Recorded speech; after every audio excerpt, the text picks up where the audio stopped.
Hello friends, स्वागत है आपका अपने YouTube channel best education x पर। तो फ्रेंड्स, आज मैं आप लोगों के लिए एक पाठ योजना लेकर आई हूँ जो पाठ योजना 7 है। इसमें सबसे पहले आपको दिनांक डालना है, कक्षा, विषय, उपविषय, प्रकरण, चक्र, अवधि और इधर विद्यालय का नाम डालना है। विद्यालय का नाम वही डालना है जहाँ पर आप टीचिंग करने जाएंगे। सामान्य उद्देश्य में 5 पॉइंट्स लिखने हैं।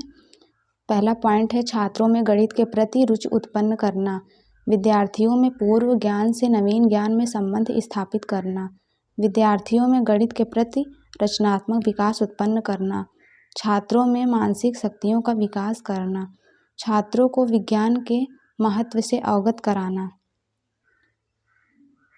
विशिष्ट उद्देश्य में ज्ञानात्मक उद्देश्य, बोधात्मक उद्देश्य, क्रियात्मक उद्देश्य, सारे 2-2 पॉइंट्स लिखने हैं। विद्यार्थियों को चतुर्भुज के बारे में जानकारी देना। दूसरा पॉइंट है विद्यार्थियों को चतुर्भुज के सभी पहलुओं के बारे में जानकारी देना। बोधात्मक उद्देश्य का पहला पॉइंट है विद्यार्थियों में चतुर्भुज के बारे में जानकारी देना। दूसरा पॉइंट है विद्यार्थी चतुर्भुज को बोधगम्य कर सकेंगे। क्रियात्मक उद्देश्य का पहला पॉइंट है विद्यार्थी इस पाठ को ज्ञान को भविष्य में आने वाली कठिनाई का सामना कर सकेंगे। तो आगे बढ़ते हैं।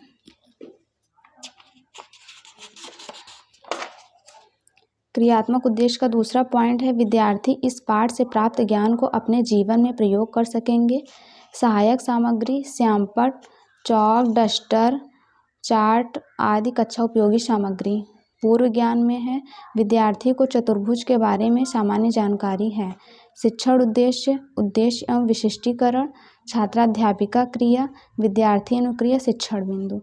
शिक्षण उद्देश्य में प्रस्तावना, उद्देश्य एवं विशिष्टीकरण में विद्यार्थी के पूर्व ज्ञान नवीन ज्ञान से संबंध स्थापित करना। छात्राध्यापिका क्रिया में पहला क्वेश्चन है एक निश्चित लंबाई वाली रेखा को क्या कहते हैं? तो बच्चे आंसर देंगे रेखाखंड। प्रश्न दूसरा है रेखाखंड से किस तरह की आकृति बनाई जाती है? तो बच्चे आंसर देंगे त्रिभुज, वर्ग, आयत आदि। तीसरा क्वेश्चन है वर्ग तथा आयत में कितनी भुजाएं होती हैं? तो आंसर आएगा 4। बच्चे आंसर देंगे 4। तो चौथा प्रश्न है 4 भुजाओं से घिरी आकृति को क्या कहते हैं? ये समस्यात्मक प्रश्न हो जाएगा, यहीं से आपका प्रकरण निकल कर आ जाएगा। और फिर उसके बाद उद्देश्य कथन, छात्रों को विषय वस्तु से परिचित कराना। आज मैं आप लोगों को चतुर्भुज के बारे में विस्तार पूर्वक बताऊंगी। विद्यार्थी ध्यान पूर्वक सुन रहे हैं, ये कथन विधि हो जाएगा। तो आगे बढ़ते हैं।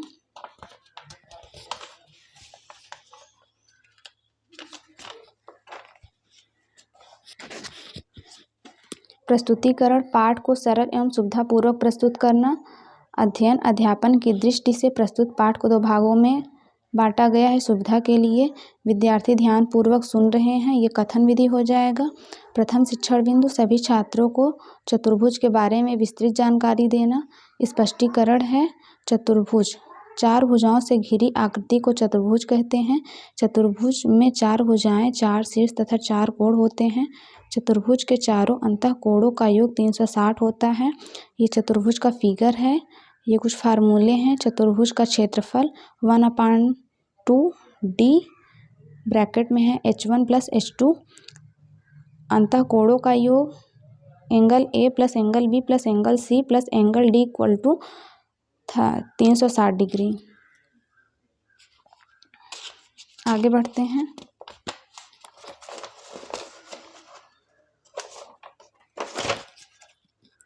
बोधात्मक प्रश्न, विद्यार्थी के ज्ञान का मूल्यांकन करना। प्रश्न पहला है चतुर्भुज में कितनी भुजाएं होती हैं? तो बच्चे आंसर देंगे 4। प्रश्न दूसरा है चतुर्भुज के चारों अंतः कोणों का योग कितना होता है? तो बच्चे आंसर देंगे 360 डिग्री। ये प्रश्नीकरण कौशल हो जाएगा। विकासात्मक प्रश्न, विद्यार्थियों के पाठ की विस्तृत जानकारी देना। प्रश्न पहला है चतुर्भुज कितने प्रकार का होता है? ये समस्यात्मक प्रश्न हो जाएगा और यहीं पर दूसरा प्रकरण निकल कर आ जाएगा। द्वितीय शिक्षण बिंदु, विद्यार्थियों को चतुर्भुज के बारे में विस्तृत जानकारी देना। स्पष्टीकरण, चतुर्भुज के प्रकार, आकृति के आधार पर चतुर्भुज को कई भागों में बांटा गया है। इनके मुख्यतः 8 प्रकार प्रमुख हैं। पहला है समचतुर्भुज, दूसरा है समांतर चतुर्भुज, तीसरा है समद्विबाहु त्रिभुज चतुर्भुज, चौथा है समलंब चतुर्भुज, पांचवा है आयत, छठवां है वर्ग, सातवां पतंगाकार चतुर्भुज, आठवां है चक्री चतुर्भुज। विद्यार्थी ध्यान पूर्वक सुन रहे हैं, ये व्याख्या कौशल हो जाएगा। बोधात्मक प्रश्न, विद्यार्थियों के ज्ञान का मूल्यांकन करना। प्रश्न पहला है आयत तथा वर्ग किस प्रकार की आकृति है? तो बच्चे आंसर देंगे चतुर्भुज। प्रश्न दूसरा है चतुर्भुज के किन्हीं दो प्रकार के नाम बताइए। तो बच्चे आंसर देंगे समचतुर्भुज, दूसरा है समांतर चतुर्भुज। ये प्रश्नोत्तर विधि हो जाएगा। श्यामपट्ट कार्य, सभी विद्यार्थियों के प्राप्त ज्ञान को पुनः स्मरण करना, ये श्यामपट्ट कौशल है और विद्यार्थी ध्यान पूर्वक देखकर लिख रहे हैं।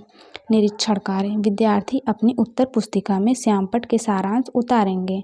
छात्राध्यापिका छात्रों को श्यामपट्ट का सारांश अपनी उत्तर पुस्तिका में साफ, सुंदर व शुद्ध शब्दों में उतारने का आदेश देगी और स्वयं घूम घूम कर कक्ष निरीक्षण करेगी।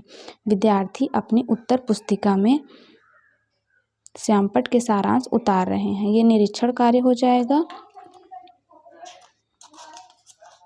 आगे बढ़ते हैं। पुनरावृत्ति प्रश्न, विद्यार्थी संपूर्ण पाठ को एक साथ पुनः स्मरण करेंगे। पहला प्रश्न है चतुर्भुज किसे कहते हैं और दूसरा प्रश्न है चतुर्भुज कितने प्रकार के होते हैं।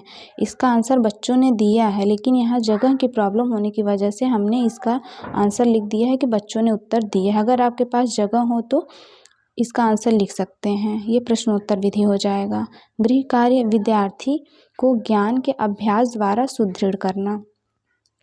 प्रश्न पहला है चतुर्भुज के अंतःकोणों का योग कितना होता है और प्रश्न दूसरा है चतुर्भुज के प्रकार को लिखिए। विद्यार्थी गृह कार्य उत्तर पुस्तिका में उतार रहे हैं, ये अभ्यास विधि हो जाएगा और ये पाठ योजना कंप्लीट हो गया। तो वीडियो पसंद आई हो तो वीडियो को लाइक और सब्सक्राइब करें। Thank you for watching my video. ऐसे ही वीडियो पाने के लिए चैनल को लाइक और सब्सक्राइब करें। Thank you.